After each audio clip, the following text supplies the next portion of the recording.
Details చూస్తే జూబ్లీహిల్స్ ఉప ఎన్నికల్లో కాంగ్రెస్ అభ్యర్థికి సిపిఐ సంపూర్ణ మద్దతు తెలిపింది.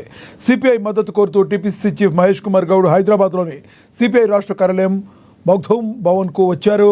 ఈ సందర్భంగా వారు సిపిఐ రాష్ట్ర కార్యదర్శి కోరంనేని సాంబశివరావు, జాతీయ కార్యదర్శి పల్లా వెంకటరెడ్డి, జాతీయ control commission chairman doctor K Narayana తదితర నేతలతో భేటీ అయ్యారు. బీసీలకు 42% రిజర్వేషన్లు, జూబ్లీహిల్స్ ఉప ఎన్నికపై చర్చించారు.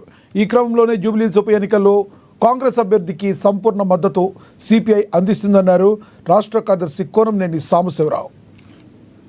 మగ్ధూమ్ భవన్కి రావడం జరిగింది.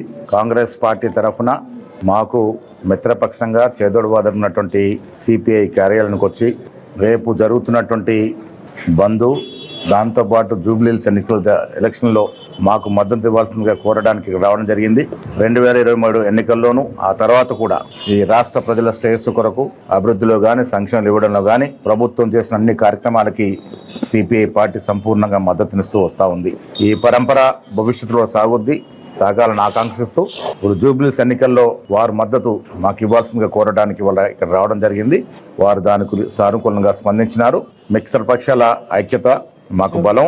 జూబ్లీహిల్స్ ఎన్నికల్లో మంచి మెజారిటీతో మా అభ్యర్థి నవీన్ యాదవ్ గారు గెలుస్తారు. రాష్ట్ర ముఖ్యమంత్రి రేవంత్ రెడ్డి గారి నేతృత్వంలో జరుగుతున్నటువంటి అభివృద్ధి, సంక్షేమం ఇవన్నీ కూడా జూబ్లీహిల్స్ లో సత్ఫలితాలు ఇస్తాయని నేను ఆశిస్తా ఉన్నా.